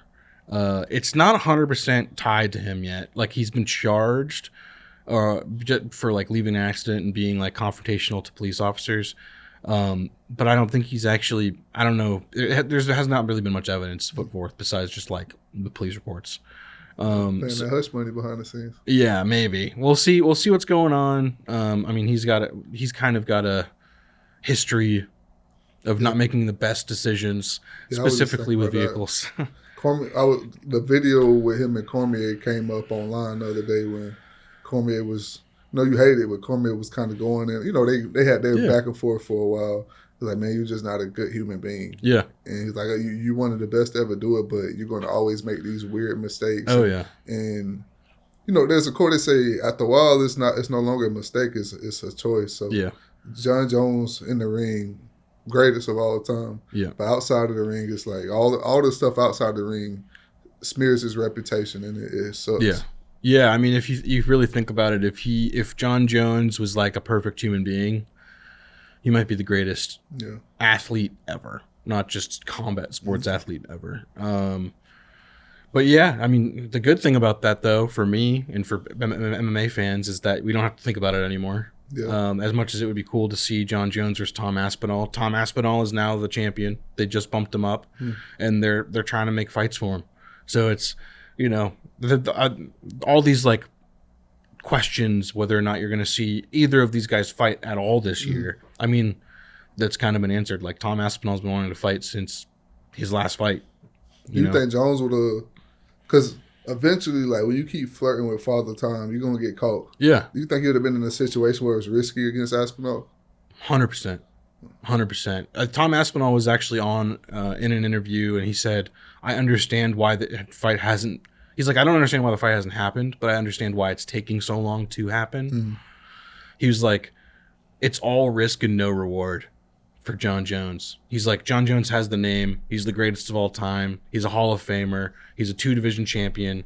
You know, he's the youngest champion of all time. He's broken all these records. He has all these things. Tom Aspinall doesn't. You know, Tom Aspinall is younger. He's faster. He's more well-rounded in certain aspects. You know, John Jones is the greatest of all time for a reason, because he's got everything. He's got the whole tool bag. But, you know, John Jones is in late 30s. Tom Aspinall is in his late 20s, early 30s. Like, that's a risk. Yeah. You know, it's not boxing where like a 50-year-old George Foreman can fight with these kids, you know? Like, it's a different game. You see it with these, you see it like, and you see his last fight, John Jones looked really good, but he fought Stipe Miocic, who hadn't fought in like 2 years and got knocked out in his last fight and wasn't training until he got the fight. Yeah. You know, and he's in his 40s. So it's like, John Jones, I think, is a freak athlete. I mean, that whole family is freak athletes, but John Jones specifically is a freak athlete. And he would have competed, but I think it's a lot harder of a fight, then I mean, I think that if he wanted the Ngannou fight, that's the rumor, because Ngannou's not with the UFC anymore. Okay. He wanted to fight Francis. That's the biggest fight because Francis left when he was the champion. It would make it almost an undisputed. I think my theory is that those they had real conversations about that and they fell apart. And as soon as they fell apart, John Jones was like, "I'm out." Yeah. Because I mean, realistically, John Jones beating Francis is a higher percentage than John Jones beating Tom Aspinall. And I think it probably would have been a little closer to 50-50 with Aspinall, and probably would have been like 65-70 with Francis, just because Francis he's huge and he can knock you out, but he doesn't have everything in that tool bag. But yeah, crazy. I mean, they announced it as a press conference at the end of that Baku fight card. Dana White announced it at a press conference. So that's the most insane part of it. It's like we've been hearing rumors that Jones is retired for months, and we're just now hearing. I also, part of my theory too is like I think they have a media deal in place now, so they don't need to like dangle that carrot of John Jones. Yeah. But you never know. John Jones could easily come back too, like he get his life settled, figure out he wants more money, come back and make $40-50 million to fight Tom Aspinall or whoever the heavyweight champion is. Mm-hmm. I mean, he's big enough star that he could be on the headline of fight card there's no championship attached to it. Mm-hmm. So, sort of shifting to heavyweight boxing, Wilder versus Herndon, return of Deontay Wilder. He's aging, but he's still got that dog mentality and that power. That power, that's all you need. He's a terrifying heavyweight. He's also one of those dudes that, like, if he was a little shorter or could lose a little bit more weight, he'd terrorize those smaller divisions. But because he's so big, he can't get lower. I don't know if he would terrorize those guys just because the smaller divisions, they're way more skilled than the big guys. Yeah, I think that he would have been able to knock out half of those dudes. Mm-hmm. I mean, like, not Opataya. He's an animal. Mm-hmm. He's not gonna get starched immediately. But like, I think like the heavyweight division in boxing is just so deep. Mm-hmm. You know, like the worst fighter in the top 10, top 15 for these belt rankings are, you know, could be world champions in like a day, you know? But like cruiserweight, like I think that there's a couple people that are holding like cruiserweight belts, or a couple people that are holding like those lower division belts that could bridge weight, stuff like that. Like they could get taken out. But I mean, it should be a fun fight. I'm excited. I'll tune in on a Friday, you know? Yeah, I'll tap in for sure. Love Deontay Wilder. He's a crazy dude. Those Fury fights are insane. I hope he gets someone, man. He's been on a downslide recently. Yeah. But I think, like we were talking about with other stuff, like heavyweight division's different now. Yeah. You know, you can take a few losses and you can bounce back. Yeah, then like Joshua, everybody thought it was over for him, and then he bounced back, you know. Yeah. And I mean, I think that's also the rumor too, is that this is Deontay Wilder's tune-up fight, and then people are going to throw Deontay Wilder in with Joshua next year at some point.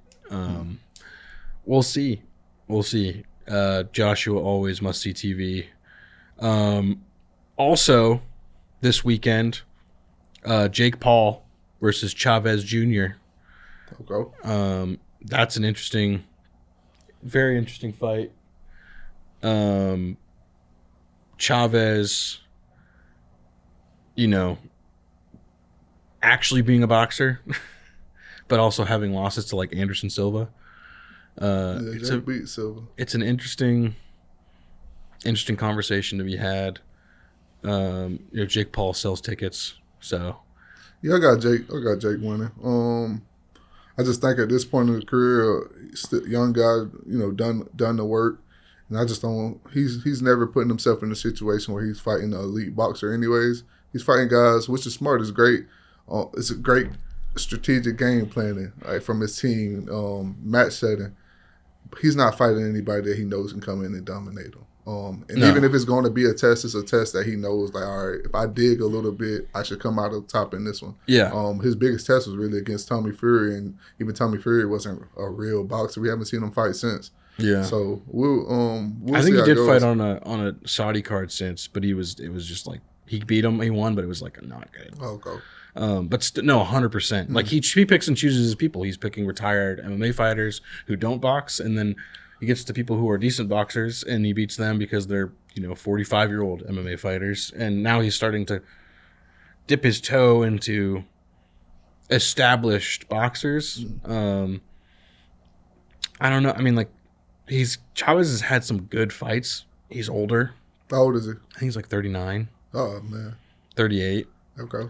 And I mean, like, if you would have asked me this before he fought, they had both fought Anderson Silva, I might have been like, all right, well, Chavez is a real boxer. He's going to beat the not real, quote unquote, not real boxer, the famous boxer, the celebrity boxer. But I mean, Paul's had some really good fights recently. He's fought some real people. Same thing with Chavez. He's kind of gone in the opposite direction where he's fought some like not boxers and lost. I think it's going to be a good fight. Either if Chavez decides he wants to turn it up and turn back the clock, I wouldn't be surprised. But also, Jake Paul, people are saying that he's like 3-4 wins away from like an actual title like chance. So last few fights I've seen Jake Paul in, like, I know he's beat Silva and Silva's beating Chavez, but styles make fights, so that doesn't really matter. But just Jake Paul, he has, every time I've seen him get into the ring, he's looked sharper. I'm not gonna lie, and then he brings that power. He has legit power. But he's looked sharper in the ring. Movement's been on point. So I'm excited to see how he looks in there. I don't know if you want to call it, once somebody loses to an MMA fighter in the ring, I don't want to call them a top-notch boxer at this point in their career. Even though styles make fights, but when I watch Jake Paul and Anderson Silva fight, Anderson Silva wasn't really a good boxer to me.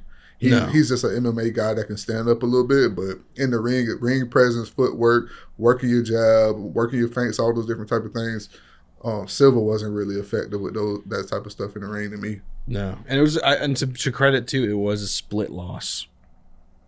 Chavez lost to a split loss to Silva. So I think it'll be a better fight than some people are making out to be. I'm honestly not seeing a lot of marketing behind this one. I mean, we saw I didn't know about it until too much marketing with the Tyson fight. But he, I think that's how it works with the in between. Jake Paul to have this huge name that he fights that everybody's watching. Like, what's the Diaz? Everybody wanted to watch the Nate Diaz fight, and then the fight after that, it wasn't a big name, so so I think he goes back and forth. Yeah, no, exactly. And I mean, like, if you look at it too, yeah, you're exactly right. Like after the Silva fight, after he fought Tommy Fury, who's like he's a real boxer compared to some of these guys, but he's a reality TV star at the same time. Fought Nate Diaz, then he fought Andre August and Ryan Borland, and I didn't watch either of those fights. Yeah. But then he fought Mike Perry. He was supposed to fight Mike Tyson that night, and then ended up fighting him in November. And then you get Julio Cesar Chavez Jr. That's a huge name. Yeah. Chavez has had some insane fights in his career. I mean, he fought Canelo. He lost, but he fought Canelo under Golden Boy. So it's like, it's definitely an interesting fight. There's not much meat on that bone though. We'll see how it goes. Yeah. I did want to shout out one of the undercard fights is Holly Holm versus another woman, and Holly Holm is an ex-MMA fighter, ex-kickboxer. She's boxing now? She's boxing. She used to box. So that's the funny part is, so she used to box way before she was an MMA fighter, and she had a good record. I believe she was undefeated. Yeah, and that's when I saw her in the ring. It's certain fighters that you see and they really don't have any the game on the ground. Yeah. You're like, yo, you should get into kickboxing or boxing. And Yeah. her stand-up game was always on point. Like, I remember she's the one that retired Ronda Rousey. Mm-hmm. But her stand-up game has always been on point. She just couldn't do the other things. Well, I think that's the most interesting thing is like she was 10-0 when she beat Ronda Rousey in MMA, and then when she finished, I don't know if she's finished MMA, but when she finished her MMA career, she's 15-7. So it's like she went 5-7 in the next fights. Mm-hmm.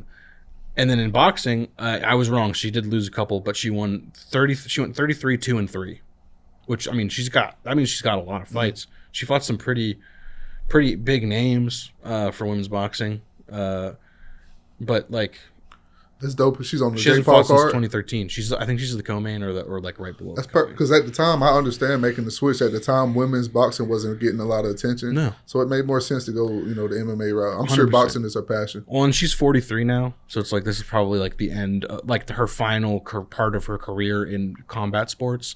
But she also, signing with MVP. MVP's got all these women fighters. Yeah.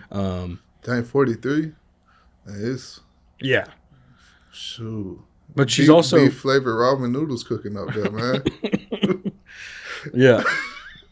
Tripping. That's a lot of hits to the head. Oh yeah. And she's MMA, kickboxing, and boxing. She's been doing this for a long, long time. Her last boxing fight was in 2013. Oh man, I'm gonna get some ramen after this. Kind of switching to football. I just wanted to give my guy Drake May a shout out. He got married this weekend. Okay. Congratulations. To his high school sweetheart. See, that's how you got to do it, man. Boom. Got my high school sweetheart. She get on my nerves from time to time, but I wouldn't change a thing, man. You know what I might do? She made me a shirt. It's with her face all over it. Yeah. Depending on who we record with next week, or if we don't record anybody, I might wear it in the studio. Hey, might as well. I love Drake. I love the fact that he's getting married and he's, getting settled down. It just proves that he's got a nice level head. He's not a partier. He's just a worker. And once you got one, and you're at that level, man, and you got one that is solid, and you got to lock him down, boy, because it's rough out here. Yeah. It's rough. Yeah. I got a lot of friends that know, man. You got a good one, lock him down. Well, and she's been there through thick and thin. They met in high school. They both went to University of North Carolina. I believe she just graduated and he just graduated because he went to the NFL. He got a solid one. Also wanted to talk about Travis Hunter. Signed 4 years, 46.65, fully guaranteed, $30 million signing bonus. I think he got all his signing bonus up front. They negotiated it all up front. Yep. That's what we're gonna do with it. That's what we're trying to do right now with this NCAA house settlement. Give us our money up front. I don't want to wait all that time. Give it to us now. But it's nice to see him get his money. I'm excited to just watch him play, man. He's exciting to watch, man. Just offensively, defensively, man. He just has your eyes glued on the TV. Did you see what the Jaguars tweeted? They said the DB. Yeah, they said we signed Travis Hunter wide receiver. We signed Travis Hunter DB. They tweeted both of those. I love it. Shout out to the Jags social media team. The social media team's on point. They're so good. And shout out to Matt Wyatt, one of the producers here at Indie Atlantic Films. Huge Jaguars fan. He's the one who pointed out their social media to me like 3 years ago, and they've just gotten better and better. I think that brings us to our football players of the week, Freddie. Do you want to go first? Do you want me to go first? You go first. So I decided to go. I said last week I wanted to go less skill position. I wanted to go more unsung heroes. So I went with a defensive lineman and then a kicker. Okay. The defensive lineman is still playing. His name is Shelby Harris. Yeah. Dog on the D-line. What team is this? He is currently on the Browns, I believe. Okay. But he started off with the Oakland Raiders, Jets, Cowboys. Really made a name for himself on the Broncos. He played there for 4 or 5 seasons. Seahawks, Browns. 7th round pick out of Illinois State. So, started off with Wisconsin. He's from Milwaukee. He's a big dude.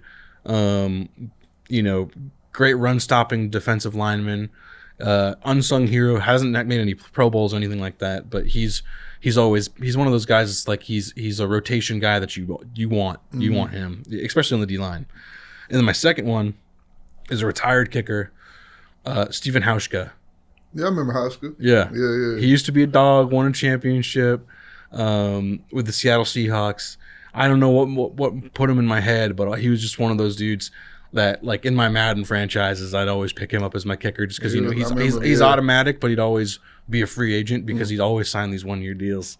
But no, he's a dog. He's also only 39, so like he can make a comeback, maybe not, but you know, he's a dude. Who are yours? Okay, so me being a fullback, I'm going to start with our fullbacks.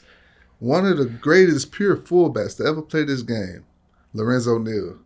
Absolute dog. We talked Willie Lampkin came on the show earlier this year. We talked about him being a football player. That's what Lorenzo Neal is. He was blocking in that backfield when Daniel Thomason was setting all those records. And you're talking about a guy that's about that CTE life. He's coming down, he's head hunting, he don't care. Like, you better come down and have your lunch ready when he coming. Yeah. Lorenzo Neal. But I remember a point in time when he was with the Bucs. They had him lined up at fullback and Mike Allstott lined up at tailback. Can you just imagine trying to stop them? The A-Train by himself is just a monster. He's tough to stop. Yeah. Then you got to worry about this beast that does not quit.